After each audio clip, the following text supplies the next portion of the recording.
Hello, everybody. My name is Indraneel. I'm from Two Sigma Data Clinic, and I'm going to be talking about switching to PMTiles. So just briefly about Two Sigma. Two Sigma is a financial sciences company based in New York City. Data Clinic is a pro bono initiative of Two Sigma.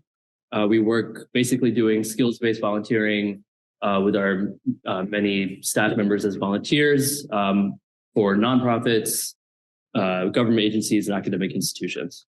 On the engineering side, which is where I work, we have kind of two discrete chunks that sometimes mix. One is bespoke projects with nonprofits, and then one is purely open source. And I want to talk a little bit about something I did with one of those open source projects today. So this is TREC, or Transit Resilience for Essential Commuting. It's basically a climate risk for transit station visualization that we made as part of the Census Opportunity Project last fall.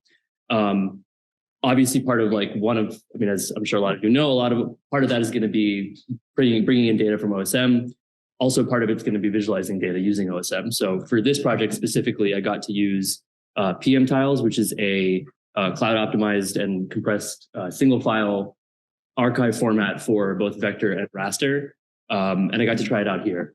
And it's important for us to do that internally on stuff that we make, because the question I like to ask myself is, should nonprofit tech teams switch to the new technology that we're trying in our internal open source work?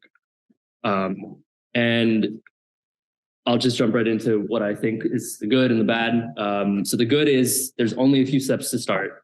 You don't have any third-party APIs to hand off necessarily.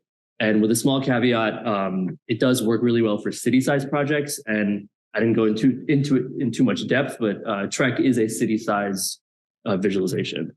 The caveat is, of course, that if you're not somebody who's used to thinking about base map data and cloud storage, and maybe you're just somebody who's focusing on implementing a product for either a nonprofit client, or maybe you're somebody helping out a nonprofit or something like that, you will have to think about these things, and that can be kind of a hang up.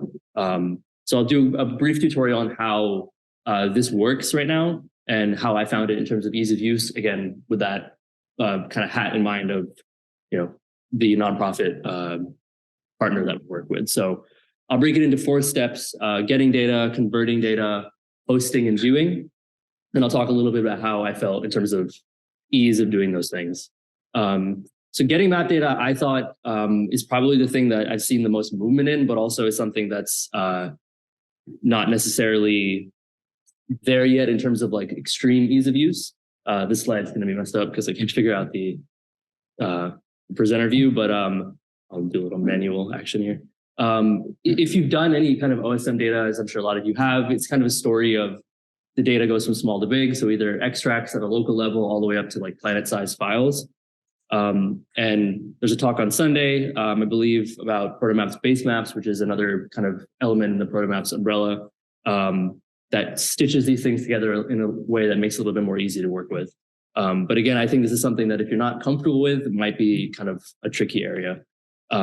Generating PMTiles is another thing that I thought is getting better, again, with that aforementioned base maps tool. I did some work that I haven't contributed back, where I kind of made it so that you could fetch data from a separate extract service in a way where if I wanted a city-specific thing, I could get that.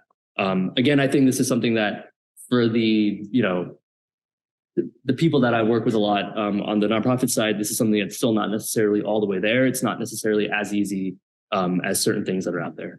So what about bringing your data? I think this story is pretty settled.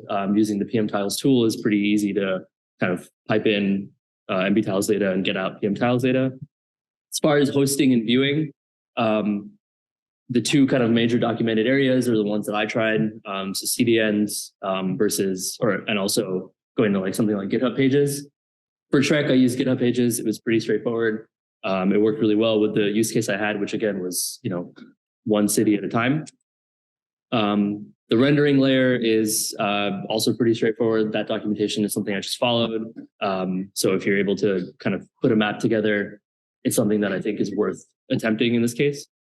And so for kind of a final verdict as my time comes to an end here, as you could probably hear me say, I think if you can manage to think about data and storage, and if you have that time, or if that's something you're curious in, I suggest making the switch, or at least giving it a try. Otherwise, I guess I would say try another tool or buy something different. If it's not something you have the time to kind of work with. So that's kind of the overview and the bulk of what I wanted to say today. I would like to kind of tell everybody, if you're interested in, or if you know any nonprofits or you work at one that work on any kind of data problems, we do pro bono engagements with clients. We're also, as I mentioned, kind of standing up this open source vertical. So if that's something you're curious about, we're always looking to have conversations and talk to people about what they have in mind. You can find us here. TS Data Clinic is usually the handle, or dataclinic@2sigma.com. So that's it for me. Thank you so much.